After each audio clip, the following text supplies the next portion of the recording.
Hello friends, welcome back to my channel. जैसा कि आप लोग जानते हैं कि आज रक्षाबंधन है। आज भाई और बहन का सबसे स्पेशल दिन होता है। भाई और बहन में चाहे जितनी भी लड़ाई झगड़ा क्यों ना हो, लेकिन उनका प्यार एक दूसरे के लिए कम नहीं होता। वैसे ही आज की कहानी है भूतिया भाई का रक्षाबंधन। ये भूतिया भाई कौन था और इसकी बहन कौन है, ये सब आगे कहानी में पता चलेगा। कहानी स्टार्ट करने से पहले आप सभी भाई बहन को हैप्पी रक्षाबंधन। तो चलिए कहानी स्टार्ट करते हैं। मेरा नाम प्रिया है।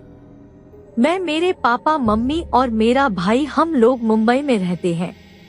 मेरा भाई आर्मी ऑफिसर था। वो हमेशा रक्षाबंधन को घर आता और कहता, मैं अगर मर भी गया तो तुझसे राखी बंधवाने जरूर आऊंगा। भाई की बात सुनकर मुझे बहुत गुस्सा आया और मैंने कहा कि आप कैसी बात कर रहे हो भाई, ये सब पिछले रक्षाबंधन की बातें हैं जिसे मैं याद कर रही थी। इस साल रक्षाबंधन पर अभी मेरा भाई नहीं आया था क्योंकि बॉर्डर पर लड़ाई के दौरान उसकी मौत हो गई थी। मैं और मेरे घर वालों को जब ये पता चला तो हमारे होश उड़ गए थे। हमें तो यकीन ही नहीं हो रहा था कि मेरा भाई अब नहीं रहा। तब मैंने खुद को संभाला और अपने मम्मी पापा को भी धीरे धीरे 3 महीने हो गए भाई की मौत हुए, लेकिन आज रक्षाबंधन के दिन मुझे उसकी सारी बातें याद आ रही थी और मैं उसके रूम में गई। उसके रूम जाने के बाद मैं उसके सारे सामान को देख रही थी और बहुत रो रही थी। तभी मुझे एक आवाज सुनाई दी। आवाज बिल्कुल भाई के जैसे थी। मैंने इधर उधर देखा लेकिन मुझे कोई नहीं दिखाई दिया। मैंने सोचा शायद ये मेरा वहम है,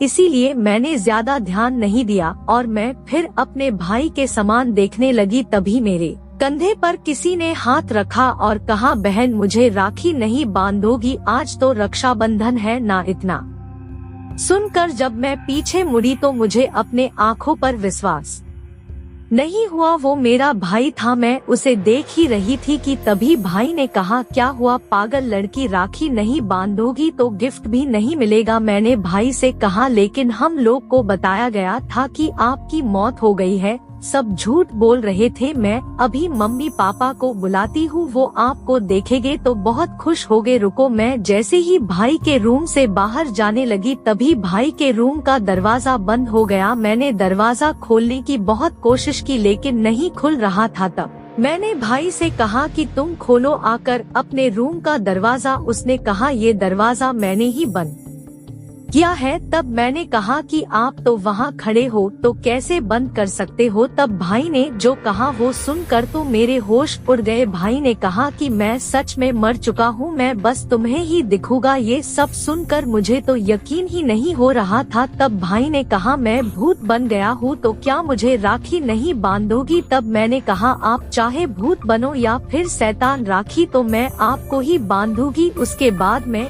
राखी लाई और अपने भाई के कलाई पर बांध दी। तब भाई ने कहा, बताओ तुम्हें क्या गिफ्ट चाहिए? मैंने कहा, आपको हर साल मुझसे राखी बंधवाने आना होगा। भाई ने मुस्कुराते हुए कहा, वो तो मैंने तुमसे कहा ही था, अगर मैं मर भी गया तब भी भूत बनकर तुमसे राखी बंधवाने आऊंगा। भाई ने मुझसे वादा किया और कहा, मैं हर साल आऊंगा। इतना कहकर वो गायब हो गए और मैं भी भाई के रूम से बाहर आ गई और मैंने मम्मी पापा को ये बात बताई। उन्हें मेरी बातों पर यकीन नहीं हुआ। मैंने उन्हें ज्यादा फोर्स भी नहीं किया कि ये बात सच है, क्योंकि भाई ने कहा था कि मैं बस तुम्हें ही दिखूंगा। इसीलिए जब मम्मी पापा को मेरी बातों पर यकीन नहीं हुआ तो मैंने उनसे और कुछ नहीं कहा। उसके बाद भाई हर साल राखी पर आते, राखी बंधवा कर चले जाते थे। कहानी अच्छी लगी हो तो एक लाइक जरूर करे और अपने भाई और बहन के साथ भी शेयर करे। कमेंट में हैप्पी रक्षाबंधन जरूर लिखे। मोस्ट हॉरर स्टोरीज सुनने के लिए चैनल को अभी सब्सक्राइब करें और बेल आइकन को प्रेस करें। मिलते हैं किसी न्यू हॉरर स्टोरी में, तब तक के लिए bye bye friends, love you all.